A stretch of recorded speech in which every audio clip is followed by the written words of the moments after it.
Salut à tous, j'espère que vous allez bien. Bienvenue dans cette nouvelle vidéo où vous l'avez vu dans le titre, nous allons revenir ensemble sur les annonces qu'a pu faire le constructeur LG dans le cadre du CES de Las Vegas. Alors pourquoi je dis ensemble? Tout simplement parce que dans le cadre de cette diffusion, les plus réactifs, en tout cas les plus connectés d'entre vous à la chaîne YouTube, doivent être en train de regarder cette vidéo sous la forme d'une diffusion dite première, c'est-à-dire que je suis avec vous là en vidéo, mais aussi dans l'espace commentaire pour répondre potentiellement à des questions que vous pourriez avoir en plus si tant est que j'ai la réponse. Je vous l'avais dit au travers des différents lives que j'ai pu faire pour LG et aussi pour les autres marques, mais aussi au sein des discussions que j'ai pu avoir sur le groupe de discussion Discord, d'ailleurs le lien est dans la description, que j'essaierai d'en savoir un peu plus, notamment en allant creuser un petit peu du côté des équipes de LG France, et c'est notamment ce que j'ai pu faire en l'occurrence ce matin au travers d'échanges que j'ai pu avoir avec les équipes que je tiens encore à remercier pour leur disponibilité. Alors évidemment il va falloir y revenir parce que en matière de calendrier on est encore très en amont sur l'arrivée vraiment de ces produits de cette gamme 2023 en France et en Europe, donc on y reviendra, mais je vous propose néanmoins d'ores et déjà d'essayer d'en savoir un petit peu plus, et pour cela je me suis plus précisément adressé à Jérémy Barraud qui est chef produit de la division TV au sein de LG France. Bonjour Jérémy. Salut David. Merci beaucoup de m'accorder de ton temps en plein rush, encore CES, puisque encore à l'heure actuelle, pour nous, il est 10h45, mais outre-Atlantique, il se repose un peu avant de reprendre la folie de l'événement. Bonne année, meilleurs vœux, hein, si on peut dire. Merci, toi aussi. L'année d'ailleurs s'annonce pas trop mal, j'ai envie de dire, pour LG, avec des annonces de télé qui effectivement vont encore redynamiser un petit peu le segment des téléviseurs OLED notamment, mais tu le sais, ça va pas être le seul sujet de notre entretien. Vous avez eu des annonces assez intéressantes qui se sont matérialisées par des beaux produits cette année avec la série G notamment. Et cette année, plusieurs annonces. On passe de ces séries G à des séries M, des choses comme ça, des trucs un peu cool. Donc on va y revenir à ce téléviseur sans fil, zéro connect. Le téléviseur, je ne sais pas si tu auras des infos sur le téléviseur aussi transparent. Puis j'ai surtout envie qu'on aborde tout de suite le dur avec les principales technos, la gros changement technologique qui a été annoncé par LG Display, que vous allez adopter un petit peu sous un autre nom. Et surtout, les séries, quoi. Série G, série C, série B. Est-ce qu'il y aura encore de la série A aussi l'année prochaine? Qu'est-ce que tu peux nous raconter sur tout ça? Comme tu l'as vu, il y a une belle conférence, comme tu le disais, durant le CES. Il y a pas mal de choses qui ont été annoncées, notamment des choses assez rupturistes en termes de technologie avec le M. En tout cas, comme tu l'as vu, nous, l'OLED reste la technologie qu'on pousse énormément, qu'on sait qui performe sur le marché. Et donc, du coup, voilà, on va lancer les nouvelles séries en 2023 qui prendront le nom 3, du coup, donc A3, B3, C3, G3 et Z3 pour le 8K.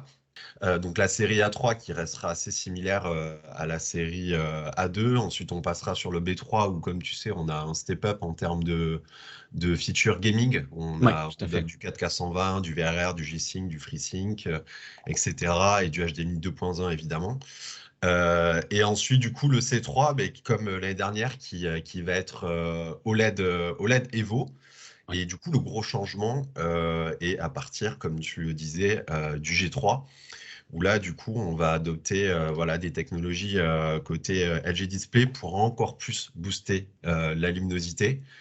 Le but, c'est d'avoir du coup un produit qui est ce qu'on appelle Brightness Booster Max, donc, du coup, qui associe le nouveau processeur avec l'algorithme de traitement de la luminosité et surtout, du coup, les micro-lentilles. Ouais. Alors ça, effectivement, le Brightness Booster Max, qui est déjà une appellation qui existe sur la gamme Evo de 2022 avec la série G. J'avais fait toute une explication sur la chaîne, et notamment aussi pour faire la différence un petit peu entre Brightness Booster et Brightness Booster Max. On a brièvement entamé un petit peu cette série C avant d'en venir au détail de cette nouvelle technologie qui va vous permettre d'atteindre plus de luminosité, que moi je vais appeler le MLA, mais que pour l'instant vous avez baptisé, vous utilisez un autre nom pour l'instant en tout cas. Est-ce que la série C sera comme, la C3 sera comme la C2? C'est-à-dire, est-ce que pour l'instant, tu sais si les modèles de moins de 55 pouces n'auront pas, auront la mention Evo, mais n'auront pas ce pic de luminosité un petit peu supérieur? De ce que je sais, ce sera comme l'année dernière. Tu auras le 42, 48 pouces qui seront nommés Evo parce qu'ils ont quand même le nouveau processeur. Oui. donc le traitement, etc., l'algorithme qui est là aussi, qui quand même booste aussi la netteté de l'image, mais moins la luminosité parce que comme tu le sais, les pixels sont beaucoup plus resserrés sur ces petites tailles, donc du coup on a une expansion de la lumière qui est beaucoup plus limitée Oui. comparé à du 55, 65, 77, etc. Donc oui, les 42, 48 pouces seront évidemment moins lumineux que à partir du 55 pouces. Qu'est-ce que tu peux me dire sur cette technologie? Alors, encore une fois, MicroLens Array, peut-être le nom que vous allez utiliser, vous, plutôt de manière sur vos communications. On sait que vous avez LG OLED Evo. Ensuite, on avait dans les petits détails déjà l'an dernier l'arrivée des panneaux OLED EX, à l'origine produite donc par LG Display. Comment ça va se concrétiser chez vous et quelles sont les informations déjà que tu as sur les notions de pic de luminosité? Vous avez déjà annoncé des choses, voilà, j'en ai déjà aussi parlé sur ma chaîne, mais c'est bien si on peut se les rappeler ici. Bien sûr. Nous, ce qu'on annonce sur le G3, c'est vraiment un gros gap aujourd'hui que tu auras entre un C3 et un G3 comparé à l'année dernière où le gap entre un C2 et G2 était significatif, mais pas tant que ça. Tu sais, on était à peu près sur Ouais, du 800 sur du C2, on était exactement. sur du 1000 sur du G2.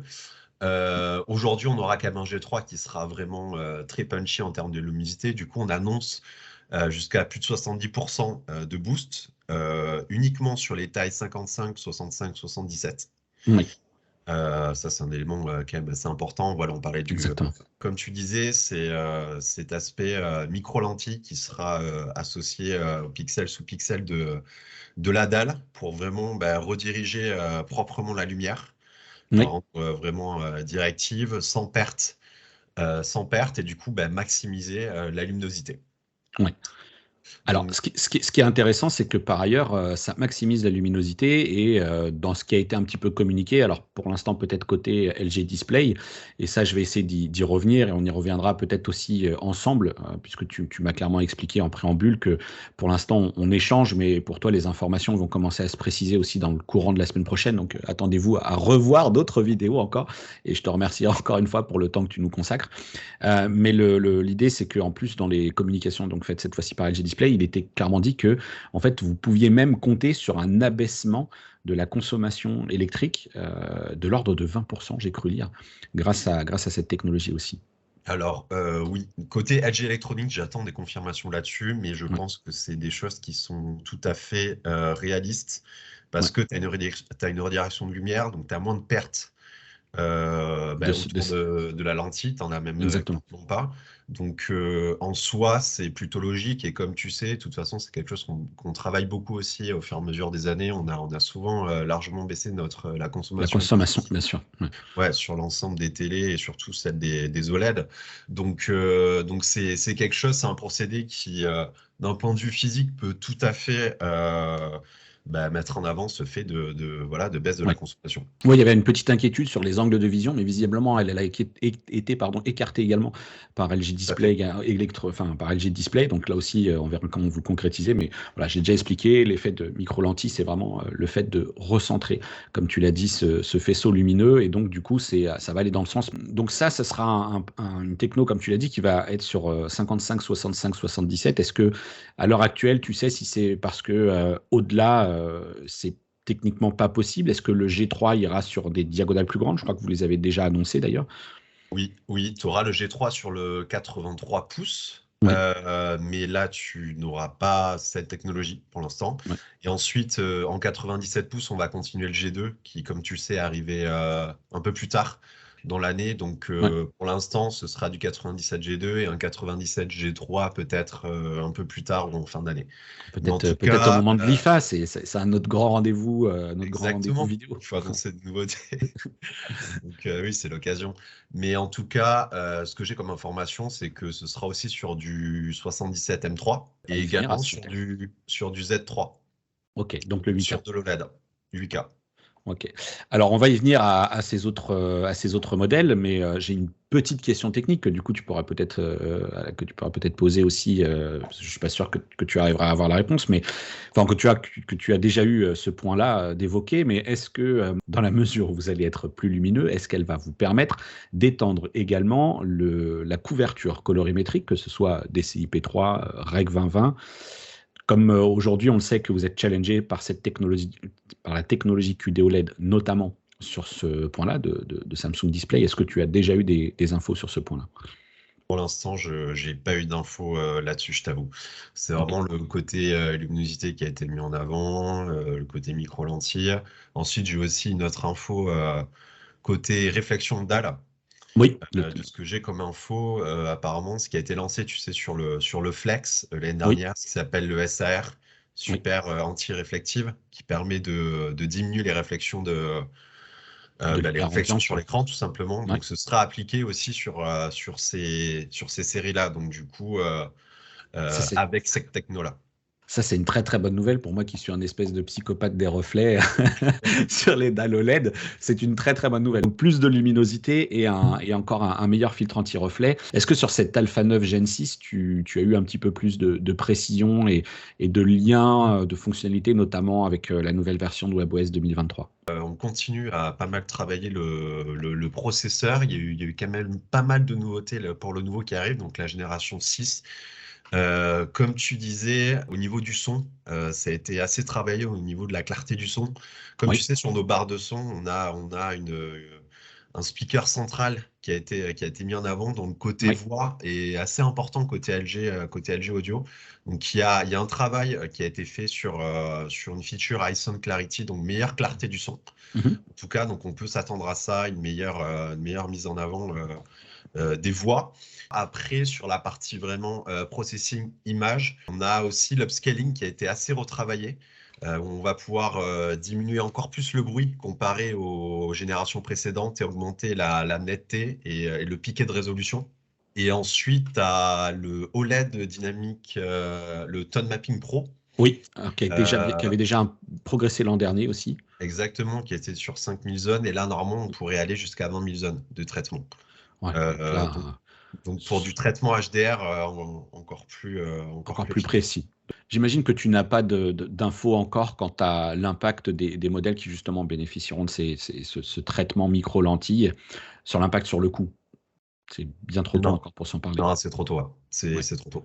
Sachant Enfin, que, encore une fois, je creuserai aussi le truc côté LG Display et peut-être que toi, tu auras d'ici là aussi d'autres infos, mais on se parle quand même de milliards de petits revêtements de micro-lentilles, etc. sur les 42 dalles. milliards, ouais.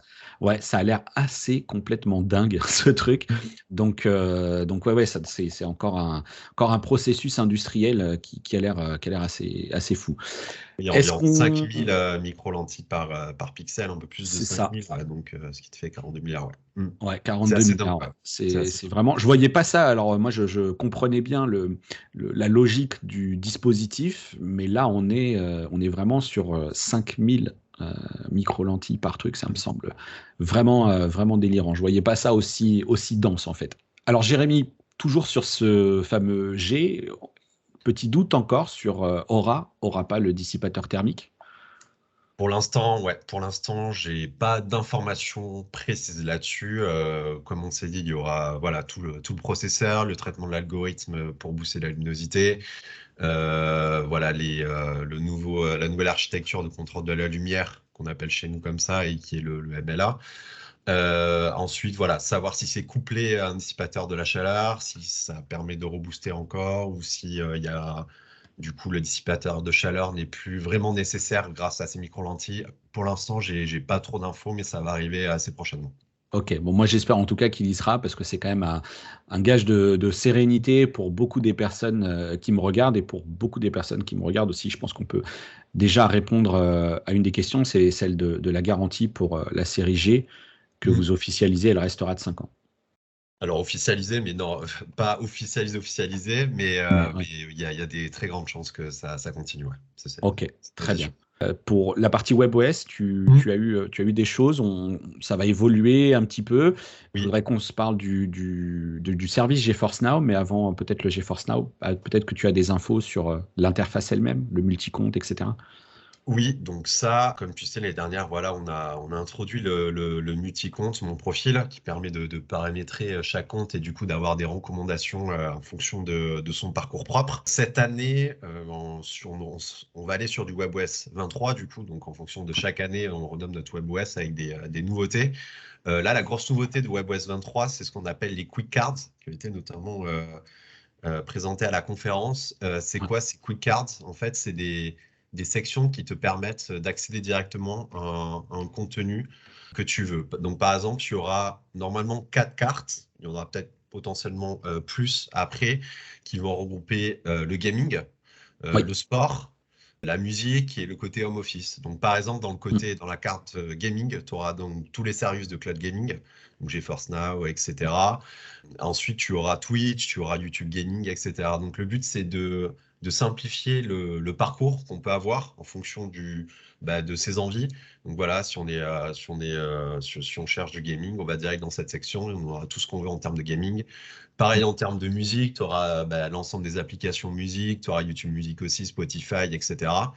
Et le côté home office, là, ça va normalement regrouper un peu toutes les applications qui peuvent te permettre d'avoir le côté professionnel, tout ce qui est du Gmail, etc., tout ce type d'applications. Pour l'instant, j'ai pas la liste précise de ce qui est regroupé dans chaque carte, mais en tout Oui. cas, le but, c'est de pouvoir les changer, les supprimer, en rajouter, etc., et d'un peu manier comme on veut son De interface. revenir un peu à cette personnalisation qui, pour ma part, là, tu le sais, mais il y a certaines choses qui m'ont manqué un petit peu sur les modèles 2022. Il y a eu un petit changement qui malheureusement ne vous appartient peut-être pas directement, mais en tout cas, il y a eu un petit changement avec ce bandeau en haut qui va dans cette logique de la suggestion de contenu, etc.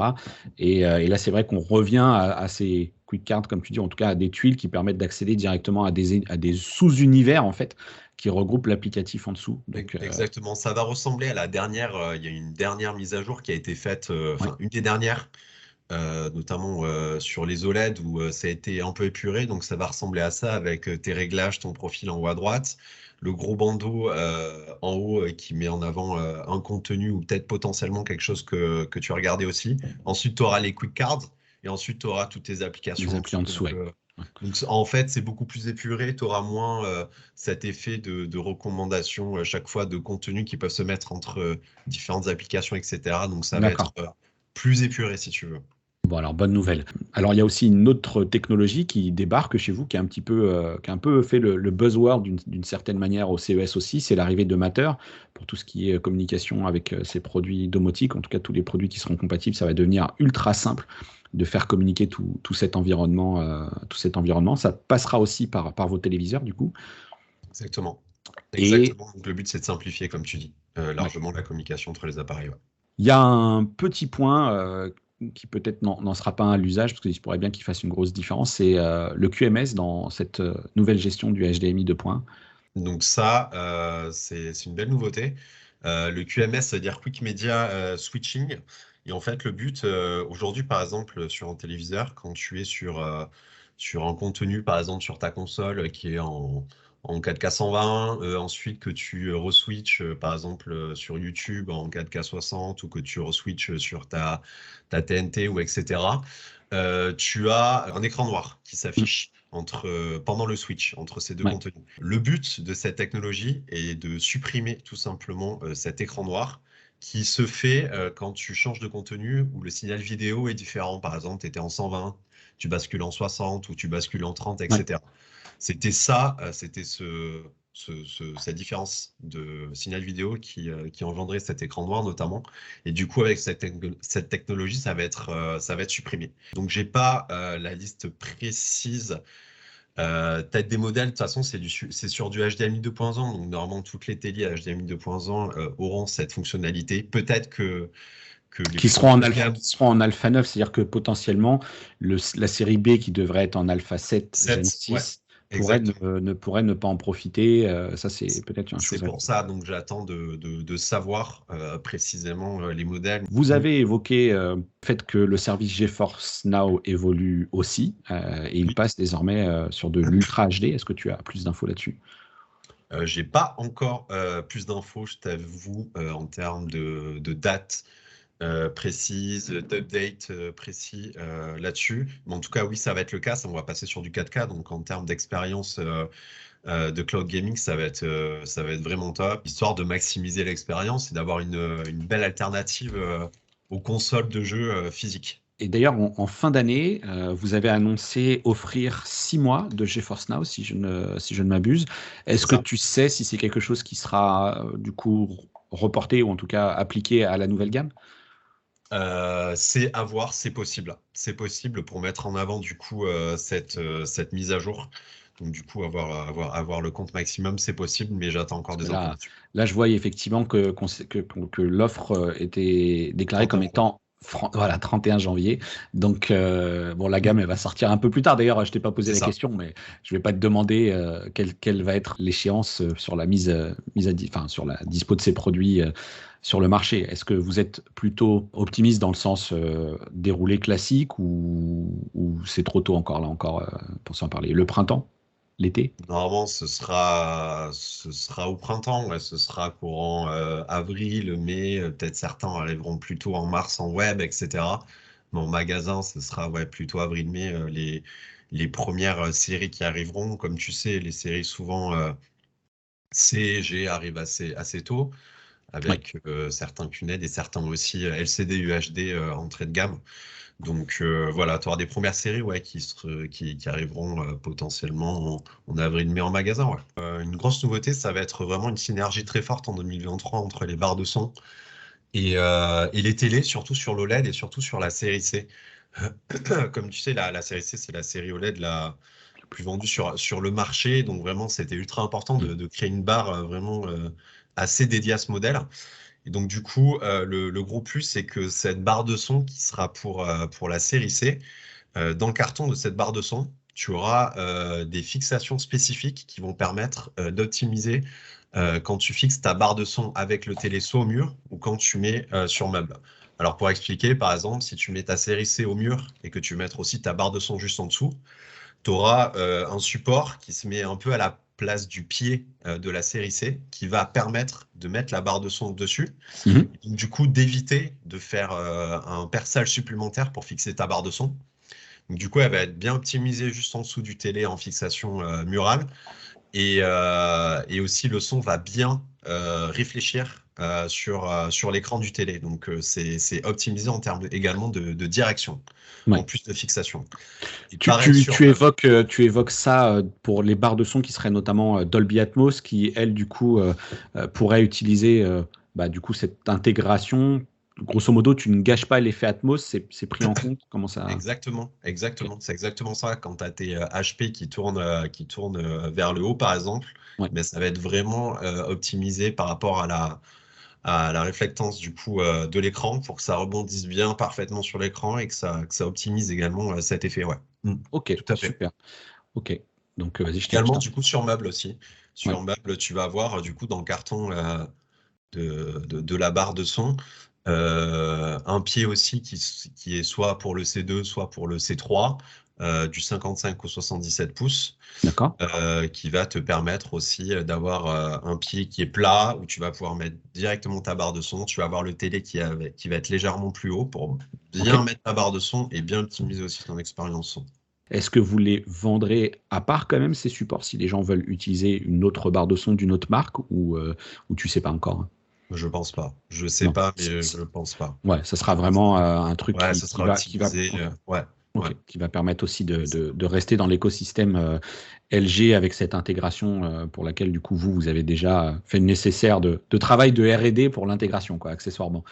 C'est ça, c'est ça. Et du coup, en plus de cette partie matérielle, il y aura une partie software Ouais, où on va lancer ce qu'on appelle le Go Orchestra qui permettra d'avoir le son en même temps du téléviseur et de la barre de son ouais. lorsqu'on regarde du contenu. Donc, afin d'optimiser cet effet de virtualisation du son, cet effet bulle et l'aspect immersif. Ouais.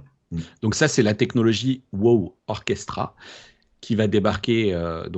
Est-ce que tu as plus d'infos? Tu sais déjà quels seront les modèles qui seront compatibles? Est-ce que ça va être un des trucs qui va être intimement lié aussi à l'Alpha 9 Gen 6 et du coup, il n'y aura pas de mise à jour sur les modèles 2022 qui permettront de profiter de ce truc-là? Normalement, ça se fera via une mise à jour.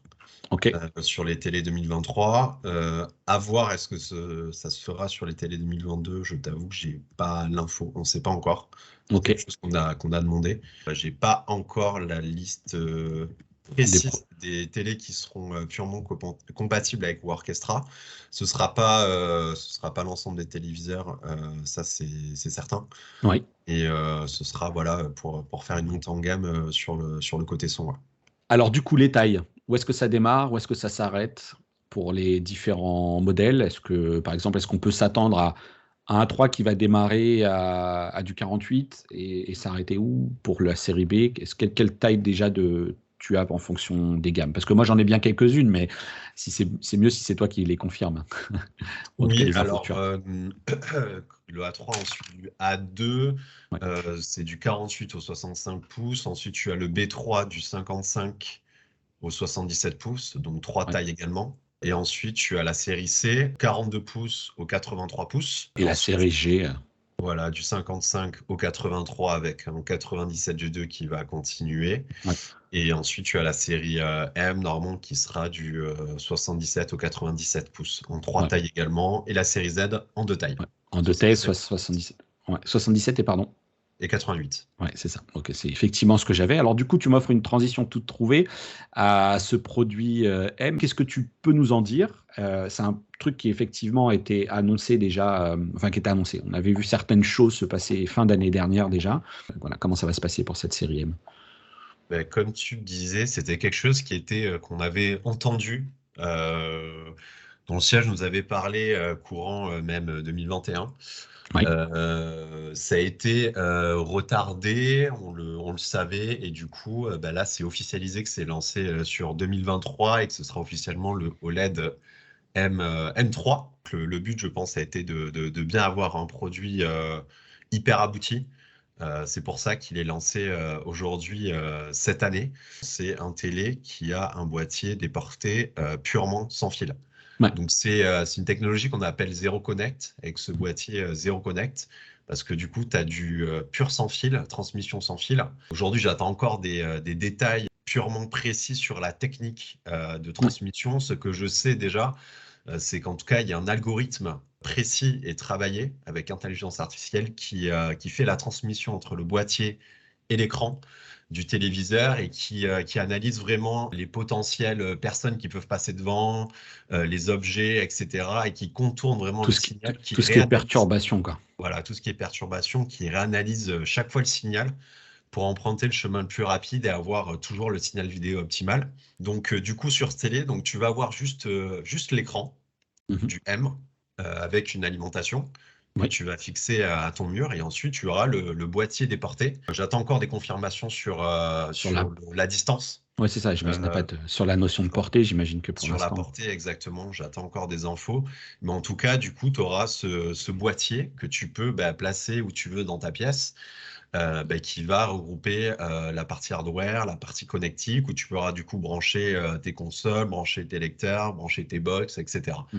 Donc le but, c'est vraiment d'épurer au maximum et surtout de faciliter l'installation et de privilégier une installation sans câble, On peut totalement. espérer que ce soit assez stable. Et puis en plus, dans les contextes comme le CES, où on sait que il s'est pollué de réseaux Wi-Fi, ces cadres-là, pour tous ceux qui diffusent, tous ceux qui ont des smartphones en partage, etc. On sait que souvent les conditions des signaux radio sont quand même bien saturées sur le CES. Et visiblement, voilà, donc plutôt prometteur. Et en plus, Totalement. il sera décliné avec des supports. Enfin, j'ai vu des photos, enfin, on a vu des photos avec des pieds, etc. Ouais, comme tu peux avoir sur le 97 G2. Donc pour Oui, les très grandes tailles, tu pourras le poser sur pied. Et surtout, on pourra aller jusqu'à 4K 120 images par seconde. Donc ça, c'est quand ouais. même l'élément hyper important. On va pas brider le signal vidéo ou audio parce qu'on est sur du sans fil. Non, on va quand même donner le maximum de ce qu'on peut avoir sur d'autres séries OLED, mais en format du coup sans fil. Ok, donc ce produit pourrait débarquer aux alentours de l'été 2023, C'est plus, ouais, c'est deuxième semestre. deuxième semestre, d'accord. Donc lui aussi pourrait être un petit peu la star du second semestre qu'on verrait officiellement à l'IFA au mois de septembre, du coup, fin août, début septembre. Ok, très bien. Totalement. Donc, il sera en 77, 83, 97. Pareil, sur la technologie de micro-lentilles, elle pourrait être juste sur le modèle 77 du coup. De ce que j'ai comme info, c'est ça, ouais. C'est Ok. uniquement sur du 77. Du côté du téléviseur enroulable, j'ai rien vu passer. Donc, ça, bah, il va Bon, pour continuer de vivre sa l'instant, petite vie. ouais, pour l'instant, le R1 qu'on a lancé continue sa vie, la ligne de production continue. C'est toujours à la demande, voilà, c'est ligne de production dédiée, assemble à la main, etc. Donc, ça continue là-dessus. Il n'y a pas de nouveau R qui est annoncé, non. Alors, avant de passer à un autre sujet qui intéresse beaucoup de mes abonnés, est-ce que tu as quelques petites infos, quelques petites choses à me partager autour de cette OLED T? C'est pas nouveau comme concept, hein. C'est des choses qu'on a vues à l'IFA, à d'autres éditions, même peut-être du CES, mais en tout cas, l'écran OLED transparent, pour ça qui porte la stérité, le ce nom de T notamment, est quelque chose sur lequel vous travaillez et vous n'êtes pas les seuls. Est-ce que tu as des infos là-dessus? Alors, j'en ai très peu. Ouais. Je t'avoue, même durant la conférence, ça a duré entre 5 et 10 secondes, la C'est ça. présentation du thé.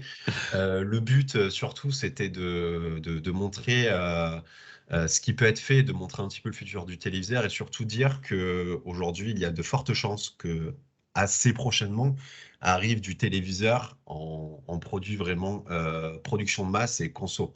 Vraiment. Ouais. C'était aussi ça le message. En tout cas, en 2023, pour l'instant, j'ai pas de. Il y a assez peu de chances qu'il y ait un OLED T dans la gamme. Peu après, peut-être surprise sur l'IFA, sur la fin d'année. Pour moi, ce sera plus un peu plus tard, mais en tout cas, pour moi, c'était vraiment ça le message. C'était qu'il y a un travail réel qui est fait Ouais. sur une production en série, en tout cas, sur du transparent, et que aujourd'hui, ça va plus rester purement de l'hypothétique, mais vraiment, ça pourrait être dans le futur une série purement dédiée qui pourrait être vendue aujourd'hui comme un OLED M, par exemple, quoi. Ok, très bien. Voilà. Bah écoute, on verra ce que l'avenir nous réserve, là-dessus. On en a déjà un petit peu causé même au téléphone, un petit peu plus tôt, enfin, l'année dernière. Il y a une série il y a même beaucoup de séries et beaucoup de produits sur lesquels LG Electronics ne porte pas très très fort, ni très très haut le message, et pourtant ce sont des produits pour lesquels moi je reçois beaucoup de questions, donc ils doivent avoir une certaine cote en tout cas en magasin. C'est le LCD mini LED. Qu'est-ce Mm. qui se passe? Est-ce que je vais pouvoir recevoir en 2023 des téléviseurs mini LED en test? Est-ce que je vais pouvoir répondre à ces questions? Comme je te disais au début, quand on a échangé, le QNED vraiment va prendre une part importante de notre gamme à la place du nano. Donc c'est une technologie forte qu'on va mettre en avant sur du LCD milieu de gamme, haut de gamme. En tout cas, ça va être notre placement LCD milieu de gamme, haut de gamme avec le mini LED du coup. Et Ok. donc du coup, il y aura des séries qui vont être lancées. On va élargir un petit peu plus la gamme en QNED non mini LED du coup Oui, d'accord. avec de toute façon des télés qui vont aller du 50 pouces au 86 pouces. J'attends encore des infos supplémentaires, mais en tout cas, il y aura pas mal de séries là-dessus. Et ensuite, sur la partie mini LED qui t'intéresse vraiment, Oui, là-dessus aussi, il y aura des nouveautés qui vont être lancées avec des produits normalement qui vont aller comme l'année dernière du 55 pouces au 86 pouces également. Ensuite, savoir voilà, si la communication va être vraiment centrée sur ces produits. Pour l'instant, on attend, c'est vraiment en cours d'élaboration. Là-dessus, nous, on veut quand même, c'est quelque chose qu'on veut pousser de oui, façon forte, le LCD, parce qu'on sait la part de marché que c'est sur l'ensemble du marché télé, c'est clair, et surtout le mini LED, voilà, pour des gens qui veulent avoir des téléviseurs extrêmement lumineux, surtout des mm, télés de grande taille bien sûr. qui peuvent pas forcément basculer sur de l'OLED parce que À c'est des, très à des- à des tarifs effectivement plus accessible. plus accessibles. Et puis surtout, aujourd'hui, cette technologie a quand même grandement progressé en termes de puissance d'éclairage. Tu l'as dit, ça reste un des points importants, mais en termes de zoning, etc., et de traitement des contrastes, c'est quand même quelque chose qui a beaucoup progressé. Et aujourd'hui, enfin, moi, j'en ai vraiment beaucoup que ça intéresse et qui sont sensibles à cette techno. Et c'est vrai que au-delà de LG Electronics d'ailleurs, mais voilà, ce serait cool que en tout cas votre message s'élargisse un peu et je sais que voilà, c'est un peu des discussions worldwide, j'ai envie de dire, à mener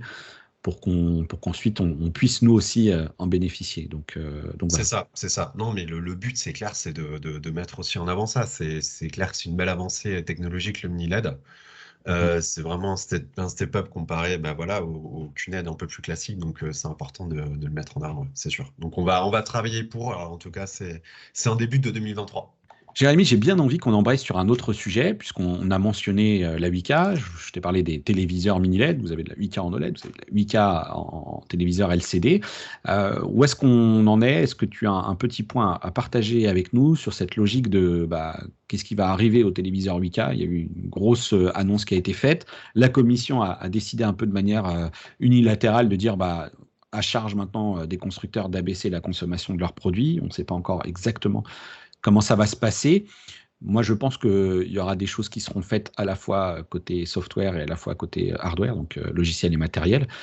Est-ce qu'il y a des choses qui commencent à se dessiner chez vous et on va peut-être se rappeler aussi les différents paliers en fonction des tailles, que ce soit 4K et 8K d'ailleurs. Mm, c'est ça. Donc, comme tu le disais, la Commission européenne a acté qu'à partir du 1er mars, du coup, il y avait à avoir des régulations autant sur le 4K que sur le 8K en termes de consommation maximale. Donc, du coup, d'obligation. Donc, ça veut dire que si tu vas au-delà de ces consommations maximales, le produit ne peut pas être vendu sur le marché européen et du coup sur le marché français également. Mm. Ouais, Euh, d'ailleurs, là-dessus, c'est assez fou, parce que c'est même pas on vous attribue une amende, c'est vraiment, vous ne commercialisez pas, quoi. Exactement, pas de commercialisation, c'est ça. Donc le but, c'est évidemment d'avoir des produits qui répondent à ça. Le problème, c'était vraiment sur les téléviseurs 8K qui étaient les années précédentes et autant en 2022, des téléviseurs qui sont plus gourmands que des téléviseurs 4K, donc qui vont au-delà de ces régulations. Donc en 2023, moi, le siège m'a confirmé que toutes nos gammes 4K et 8K lancés en 2023 répondraient Mhm. à ces réglementations et seraient donc en dessous des limites maximales. Oui. Donc, pas de problème de commercialisation. En tout cas, le OLED 8K n'aura pas de problème là-dessus et respectera les réglementations, comme tous les 4K aussi, parce que de toute façon, les 4K de 2022 respectaient déjà toutes les régulations. Donc voilà. Ensuite, en termes d'ajustements qui ont été faits sur du 8K, par exemple, en 2023, j'ai pas d'infos précises en termes de software et de hardware, quelles ont été les limitations qui ont été opérées ou les changements. Peut-être j'en aurai plus tard, mais en tout cas, ils nous ont confirmé qu'il n'y avait pas de soucis là-dessus. Ok, Voilà, il y a des chances que le 8K de notre côté soit assez centré sur uniquement l'OLED. d'accord. Voilà, pour l'instant.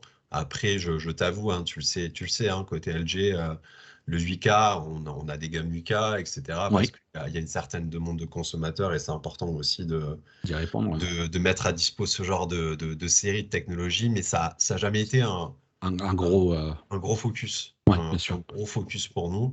Voilà, on voulait déjà d'abord bien focus sur le 4K et surtout sur la technologie d'affichage avec le LED. Ouais.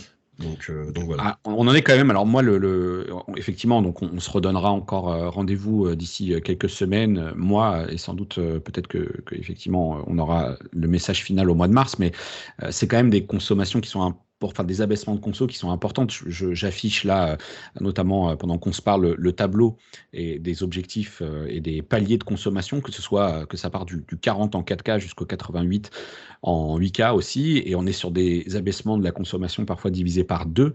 Par exemple, si je prends 85, 88 qui sont aujourd'hui aux alentours des 160, 170 et 180 watts max, et je crains que ça passe par un fort abaissement des puissances lumineuses, alors sur des très grandes tailles qui bien souvent aussi sont eux extrêmement énergivores, mais enfin, très très puissants en matière de puissance lumineuse. Donc c'est en tout cas pas quelque chose qui t'a été partagé. C'est pas, on va se contenter de les castrer entre guillemets Non. et c'est tout. Voilà. Mais en soi, moi, je suis plutôt assez optimiste sur le LED 8K, sur le fait qu'il n'y a pas eu de contraintes et de sacrifices, parce que tu sais, comme on se disait avant, le côté micro-lentille permet Oui, de exactement. réduire la consommation. Et vu qu'il est appliqué sur le LED 8K, je me dis ça va être un des critères qui ont permis également De ré- de répondre à la consommation énergétique sans compromettre l'expérience et même au contraire de booster les performances. Ok. Bon voilà. Pour résumer, dans l'ensemble, chez LG, vous êtes serein sur ce sujet-là. Ouais. Ok, très bien. Dernière question, j'ai envie de parler encore gaming pour changer sur un produit que vous avez vraiment présenté au moment de l'IFA en septembre dernier et son accueil auprès du public sur le Flex. Il n'y a pas eu d'annonce sur le CEX pour une nouveauté. En même temps, ce produit il est sur le marché depuis peut-être 6 mois maintenant. Quel a été l'accueil de ce produit? Alors, l'accueil a été assez impressionnant. C'est ce qu'on espérait et ça a été le cas. Vraiment, ouais, c'est une démonstration technologique. Beaucoup de consos ont été assez impressionnés du produit. Voilà, dès qu'on fait des démonstrations, dès qu'on le montre en public, ça plaît immédiatement. Comme tu le sais aussi, on l'a mis à la Paris Games Week. Oui, Donc, tout à le fait. public a pu voir, a pu faire des concours Gran Turismo 7 dessus, etc. Donc, franchement, Ouais, c'était vraiment top. ouais. Tout le monde était impressionné, donc on était ultra content. Et surtout, ce qui a impressionné surtout, c'était l'aspect, OK, le taser passe plat en courbé, mais ce qui a impressionné, c'était de pouvoir personnaliser la courbure. Je trouvais ça assez, Ouais, ouais. assez Ouais, et dingue. puis, et puis motorisé, là où d'autres annonçaient des trucs où il fallait. Voilà, Exactement, exactement. Tu as un simple bouton et c'est ultra facile. Tu mets tes profils de personnalisation pour la courbure, etc. Mais après, en termes de vente, comme tu sais, c'est un produit quand même ouais. assez cher. Donc, on est à Oui, 3 c'est 000 pas euros. Donc, volumique. Ouais. c'est pas volumique, c'est assez niche. C'est aussi une démonstration technologique. Donc, pour l'instant, on voit comment le produit réagit sur le marché. Mais en tout cas, on est assez content. Et en tout cas, en 2023, il y aura pas mal de pièces qui vont arriver. Ok. Donc c'est plutôt bien, donc on va pouvoir potentiellement donner pas mal de volumétrie sur le marché, enfin pas mal, une assez bonne volumétrie pour ce type de produit. Donc c'est-à-dire qu'on attend qu'il y ait vraiment une réponse du marché et pour nous il y en aura. Ouais. Mm. Ok, donc là on était sur une dalle qui de mémoire était peu ou prou celle d'un C2 en fait, qui effectivement était C'est ça, ensuite bénéficié de cette courbure, le traitement dont tu as parlé tout à anti-reflet. l'heure pour la partie anti-reflet, des menus aussi bien Mm. spécifiques, hein, et puis une ergonomie du produit bien spécifique, bien adaptée. Mais vous avez parlé d'OLED de 240 pouces, 240 Hz pardon aussi C'est ça, durant le moniteur. CES. Alors du coup c'est quoi? C'est à un moment donné on bascule et puis on fait du flex en 240 avec les copains de la division moniteur ou... Exactement, tu vois. Non, mais c'est vrai qu'entre moniteur et télé, ouais, on aime bien, on lance des petits trucs assez proches, c'est clair, vu que côté moniteur, ils ont assez basculé sur l'OLED aussi, sur le Ouais, côté premium. Donc, eux, ensuite, ils vont encore plus loin en termes de fréquence, etc. Après, nous, c'est clair que le Flex reste quand même un téléviseur. Tu ouais, as WebOS dedans, tu as le micro intégré, tu as les haut-parleurs, ouais, exactement. etc. Donc, Une c'est un connectique, une produit connectique bien plus. spécifique. Ouais, c'est ça, c'est plus spécifique. Donc vraiment le côté moniteur à 240 Hz, donc ce sera un moniteur pur de toute façon que tu mets Ouais. sur ton bureau. Donc, mais c'est clair que c'est Ah, bien. Et du je coup, te ça vois crée des sourire, ça te synergies donne aussi. envie. Ah, mais totalement. Et ça crée des belles synergies, tu sais, avec le côté moniteur très centré gaming et sur lequel on capitalise aussi côté télé. Donc c'est Ok, top, ouais. très très bien. Bon bah écoute, merci beaucoup encore de m'avoir accordé tout ce temps autour des annonces qui ont été faites. On y reviendra puisque tu m'as dit il y a beaucoup de choses encore qui vont se préciser, mais l'idée c'était quand même qu'on puisse refaire un point sur tout ce qui s'est passé un petit peu au CES et maintenant bah, il n'y a plus qu'à attendre, j'ai envie de dire. Rendez-vous d'ici quelques jours, semaines, en fonction des infos que tu auras. Voilà, Yes. vous avez dit que vous me tiendrez au courant, donc on y reviendra sans doute. Et puis ensuite, on verra ce qui débarquera d'ici le printemps. Voilà. Ça Merci marche. beaucoup encore à Avec toi, plaisir. Soussan. Voilà. Merci à Allez, toi. j'embraye. Merci à tous de nous avoir suivis. Je vous dis à bientôt. Maintenant, pour une prochaine vidéo, vous avez vu les réseaux sociaux qui se sont affichés. N'hésitez pas à réagir aussi dans l'espace commentaire. Le lien dans la discussion Discord, enfin, le lien dans la description pour rejoindre le groupe de discussion Discord. N'hésitez pas, tout est dans la description de cette vidéo. Merci encore à tous. Ciao.